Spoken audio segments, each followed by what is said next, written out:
계속해서 광주 전남권 뉴스입니다. 광주시가 미래 먹거리 하나로 인공지능 산업 도시를 꿈꾸고 있는데요. 광주와 협업을 모색하는 국내 기업과 기관이 100곳을 채웠습니다. AI 중심 도시로 입지를 탄탄히 하면서 기대감도 높아지고 있습니다. 보도에 최송현 기자입니다.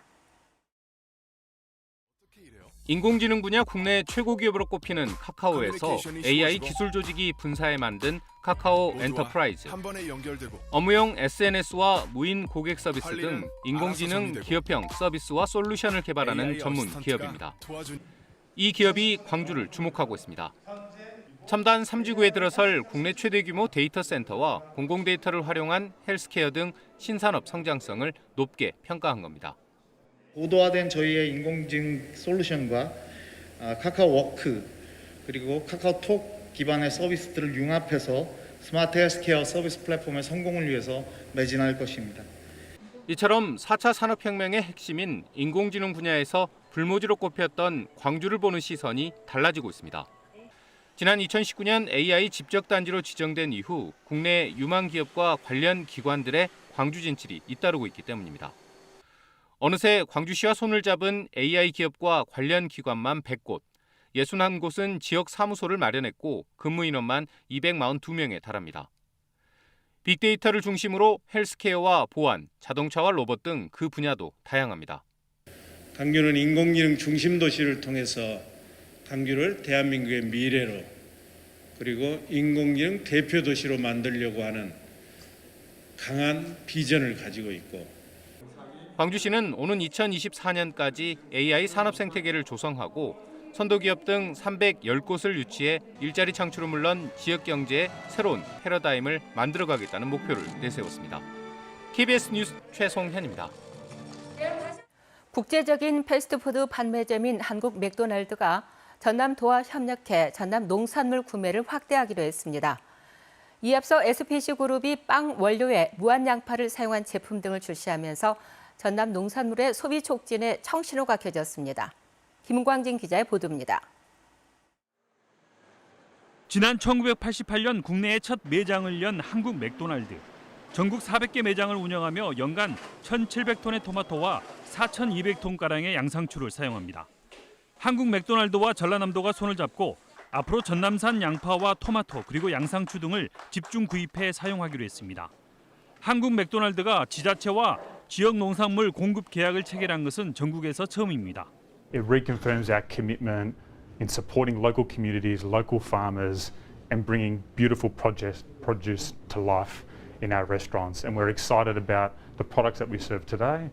오뚜기와 델몬트 그리고 주식회사 금화 등 국내 대형 식품 기업도 참가해 전남산 농산물로 만든 제품 확대를 추진하기로 했습니다. 기념식에서는 전남산 양파와 무화과, 채소 등으로 만든 햄버거 등이 선보였습니다. 전라남도 농수축산물의 그 우수성을 또 널리 알릴 수 있고 브랜드 가치도 올리고 또 판촉 활동을 통해서 우리 농어민들에게도 많은 도움이 될 것으로 생각을 합니다. 이에 앞서 지난달 17일에는 무안산 양파를 재료로 한 SPC그룹의 양파빵이 선보여 인기를 끌었습니다. 이 업체에는 연간 무안산 양파 600톤가량이 공급될 예정입니다. 우리 양파빵이 그 4종이 출시되었는데 소비자 반응이 전국 파리바게트에서 3,400개 매장에서 선풍적 인기를 끌어가지고 2주 만에 100만 개가 팔렸습니다. 전남 농산물이 글로벌 패스트푸드점과 국내 제과 제빵 업체에 잇따라 납품되면서 적체된 농산물 소비에 활력이 생기고 있습니다. KBS 뉴스 김광진입니다.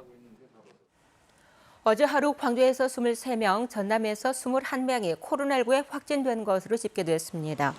광주에서는 서울 마포구 음식점 등 다른 지역과 관련해서 9명이 확진됐고 감염 경로가 확인되지 않은 확진자의 접촉자 등이 잇따라 확진 판정을 받았습니다. 전남은 여수한 초등학교 병설 유치원에서 집단 감염으로 16명이 확진된 데 이어서 순천과 광양, 완도 등에서 확진자가 발생했습니다. 여수시가 여천의 한 병설 유치원 집단 감염에 따라 내일부터 6일간 사회적 거리 두기를 3단계로 격상합니다. 이에 따라 내일 0시부터 사적 모임은 예방접종 완료자를 제외한 4명까지만 허용됩니다. 집회와 행사는 50명 미만으로 제한되고 식당과 카페, 노래 연습장 등은 밤 10시까지만 영업할 수 있습니다. 광주 철거 건물 붕괴 사고를 수사하고 있는 경찰이 금품을 받고 철거업체 선정에 개입한 혐의로 이른바 브로커에게 구속영장을 신청했습니다. 경찰은 해외로 도피한 문흥식 전 5.18 구속 부상자 회장도 같은 혐의로 입건한 상태지만 문 전 회장의 귀국이 늦어지면서 수사에 차질을 빚고 있습니다. 양창희 기자입니다. 철거 중인 건물이 무너져 17명이 숨지거나 다친 광주 붕괴 사고. 낡은 주택과 상가 600여 채를 허물고 아파트 2,200여 세대를 짓는 대규모 사업을 위해 재개발조합은 다수의 철거와 기반시설 관련 하청업체를 선정했습니다. 이 과정에서 현재 출국 상태인 문흥식 전 5.18 구속 부상자 회장이 개입했다는 의혹이 일었습니다. 최근 문제가 되고 지적되고 있는 5.18 구속 부상자회 회장 문모 씨가 브로커로 개입한 정황이 있다. 광주 동구 학동 현장만 아니고 광주경찰청 수사본부가 문 전 회장과 함께 이른바 브로커 역할을 한 혐의를 받는 73살 A씨에게 구속영장을 신청했습니다. A씨는 2017년부터 2019년까지 철거업체 등으로부터 억대의 금품을 받고 학동 4구역 재개발 사업의 업체 선정에 개입한 혐의를 받고 있습니다. A씨는 받은 금품 일부를 자신이 챙기고 일부는 문 전 회장에게 전달한 것으로 조사됐습니다. 실제 A씨에게 금품을 준 철거업체 3곳과 기반시설업체 1곳은 모두 사업을 따낸 것으로 드러났습니다.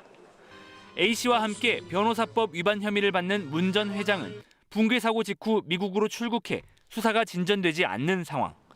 경찰은 해외 도피로 해결되는 일이 아닌 만큼 빠른 시간 안에 귀국하길 바란다며 문 씨의 입국을 공개적으로 촉구했습니다. KBS 뉴스 양창입니다.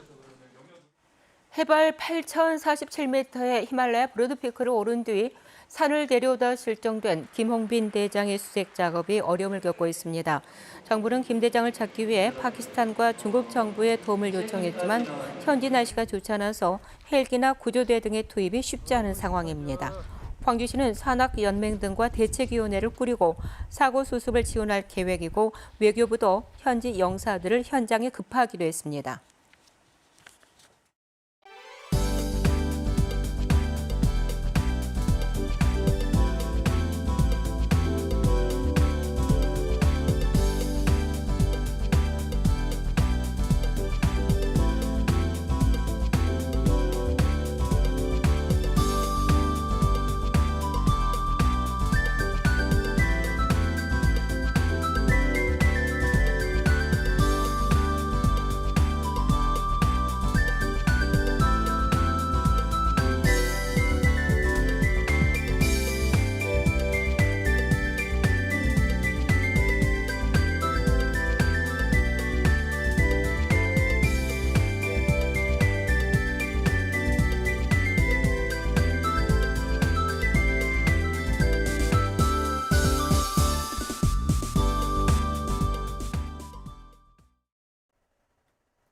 일 년 중 가장 더운 기간이죠. 삼복더위가 기승입니다.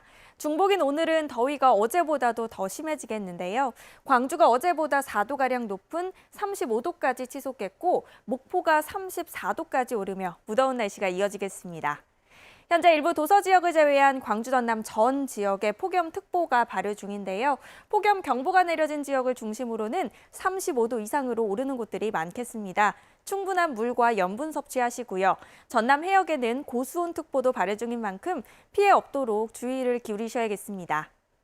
오늘부터는 소나기 소식 없이 맑은 하늘이 펼쳐지겠습니다. 다만 낮 동안에 햇볕이 강하게 내리쬐면서 자외선 지수 매우 높은 단계 예상되니까요. 모자나 선글라스 등을 이용해서 자외선 차단에 신경 쓰셔야겠습니다. 현재 기온 이미 많이 올라 있습니다. 광주가 27도, 담양 28도 가리키고 있고요. 내륙을 중심으로 한낮 기온 35도까지 오르겠습니다. 곡성과 구례, 순천의 낮 최고 기온도 35도로 후텁지근하겠습니다. 목포와 영암, 강진, 해남 모두 34도까지 오르겠고요.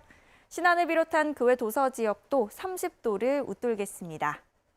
오전부터 먼바다를 중심으로 바람이 강해지고 물결이 최고 4m까지 높게 일어서 풍랑특보가 내려질 가능성이 있습니다. 당분간 맑은 날씨가 이어지겠고요. 내일은 36도까지 오르며 더위가 절정을 보이겠습니다. 기상정보 전해드렸습니다. 한평 만에 내려진 고수온주의보가 경보로 상향됐습니다. 해양수산부는 어제 한평만 수온이 섭씨 28.6도를 기록하는 등 4월 연속 28도 이상을 유지해 고수온주의보를 경보로 격상한다고 밝혔습니다. 이와 동시에 등량만은 안쪽뿐 아니라 바깥쪽 해역의 수온도 28.2도를 기록해 고수온주의보 발령 지역이 확대됐습니다.